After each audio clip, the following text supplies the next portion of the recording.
तांदळवाडी गावात केळी पीक विमा मिळेपर्यंत सर्वपक्षीय नेत्यांना गावबंदी आणि मतदानावर बहिष्कार टाकण्याचा ठराव संमत।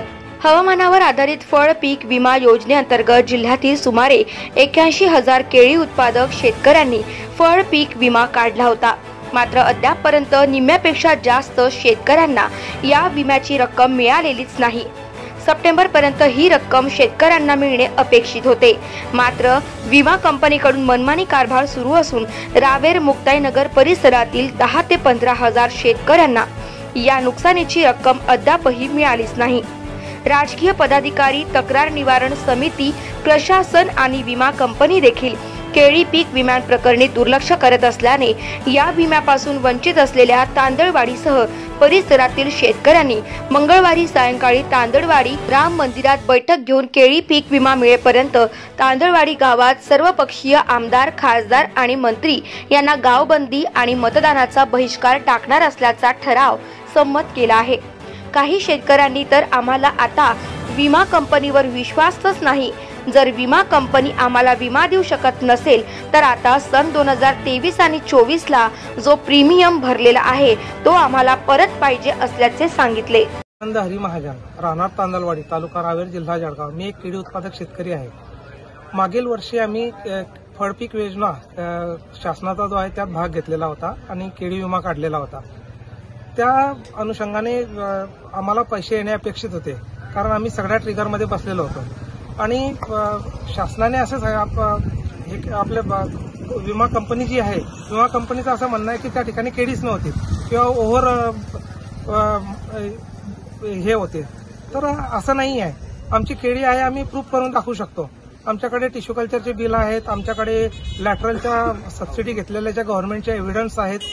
सॅटेलाइट इमेजवरून आम्ही दावा करतो कंपनीला की आमच्या शेताच्या सॅटेलाइट इमेज घ्या मागच्या वर्षाच्या, आणि केळी जर नसली तर आम्ही विमा घेणार नाही। आम्ही दावा करतो कंपनीशी की तुम्ही असे आमच्या समोरासमोर या आणि हे सॅटेलाइट इमेज आमच्या समोर दाखवा, आणि ह्यानंतरही आम्हाला जर विमा मिळत नसेल तर आम्ही जन आक्रोश हे करून आंदोलन उभारू।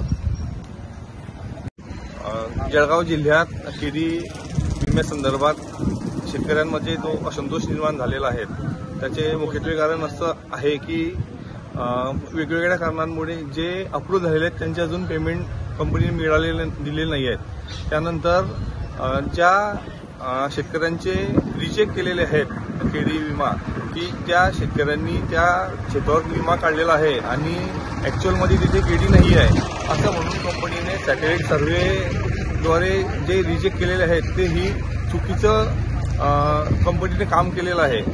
त्यात असं आहे की शासनाच्या अधिकृत ई पीक अहवाल नोंदणी या ॲपद्वारे शेतकऱ्यांनी जिओ टॅगिंगचे फोटो आणि अहवाल हा विमा कंपनीकडे दिलेला आहे, तर तो शासनाचे जे अहवाल म्हणजे जिओ टॅगिंग आहे आणि ॲप आहे तर ते कंपनीला मान्य नाही आहे। हे असं कसं आहे? शासनाच्या माध्यमातून हा विमा आहे आणि शासनाचंच ॲप कंपनीला मान्य नाही आहे। ही चुकीची कंपनी जे करते आहे तर त्या विरोधात शेतकऱ्यांमध्ये खूप असंतोष निर्माण झालेला आहे। आणि जे पेंडिंग दाखवत आहेत की ओव्हर इन्शुरन्स काढलेल्या शेतकऱ्यांनी, तर त्या म्हणजे सॅटेलाइट इमेज आधारे हे कितपत अॅक्युरेसी त्यांची योग्य आहे किंवा किती अॅक्युरेसी त्यांना मिळते आणि त्या माध्यमातून याची चौकशी झाली पाहिजे।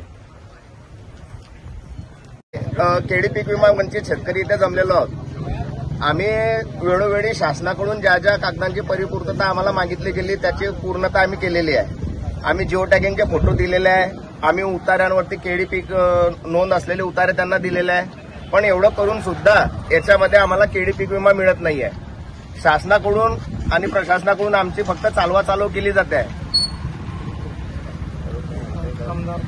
आमदार याच्यामध्ये आमदार, खासदार व मंत्री यांना आम्ही त्याच्यापुढे गावबंदी केलेली आहे। आम्ही वेळोवेळी आमदारांकडे, खासदारांकडे आणि संबंधित अधिकाऱ्यांकडे, कलेक्टरकडे, जिल्हाधिकाऱ्यांकडे आम्ही वेळोवेळी जाऊन त्यांच्याशी याच्यासोबत चर्चा केलेली आहे, पण आम्हाला समाधानकारक असं कोणते उत्तर मिळत नाहीये। त्याच्यामुळे आम्ही हा पवित्रा घेतलाय आणि याच्यापुढे आजपासून जोपर्यंत आम्हाला केळी पीक विमा मिळत नाही तोपर्यंत आम्ही मंत्री, आमदार, खासदार, पुढारी यांना गावबंदीचा निर्णय घेतलेला आहे।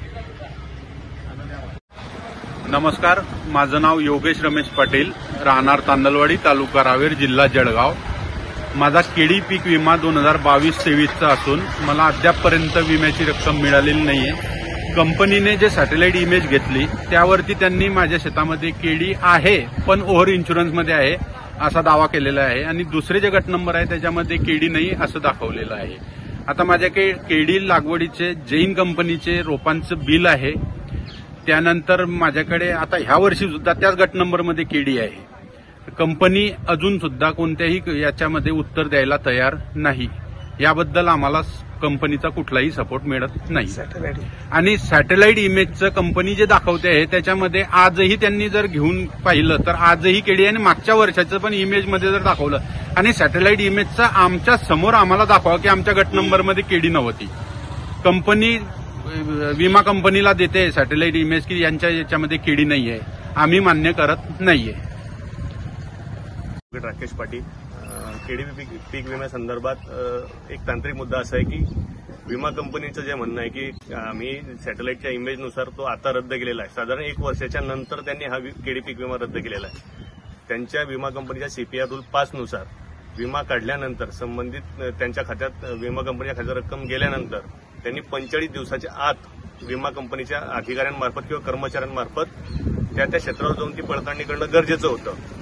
तसं विमा कंपनी न करता त्यांनी 1 वर्षानंतर ज्या काही केळी पीक विमाधारक शेतकरी आहे यांचं कुठलीही सॅटेलाइट इमेजच्या आधारावर केळी पीक विमा रद्द केलेला आहे। मुळात 45 दिवसाच्या आत रद्द करून त्यानंतर संबंधित केळी पीक विमाधारक शेतकरी जो आहे त्यांना त्या संदर्भात नोटीस देऊन त्यानंतर त्यांचं समाधानकारक उत्तर जर नाही आलं न आल्यास त्यानंतरच तो पीक विमा रद्द केला पाहिजे। परंतु अशी कुठलीही नियमावली प्रमाणे काम न करता केळी विमा कंपनीने 1 वर्षानंतर नियमाच्या अधीन न राहता 1 वर्षानंतर सदरचा केळी पीक विमा रद्द केलेला आहे। त्यामुळे या केळी पीक विमा कंपनीच्या मनमानी कारभाराला कंटाळून आज तांदवडी गावातील शेतकऱ्यांनी इव्हन शेजारी पंचक्रोशीतील शेतकऱ्यांनी आमदार, खासदार व मंत्री यांना गावबंदी केलेली आहे व जोपर्यंत केळी पीक विमा कंपनीचा मनमानी कारभाराचा व्यवस्थित राजकीय व्यक्ती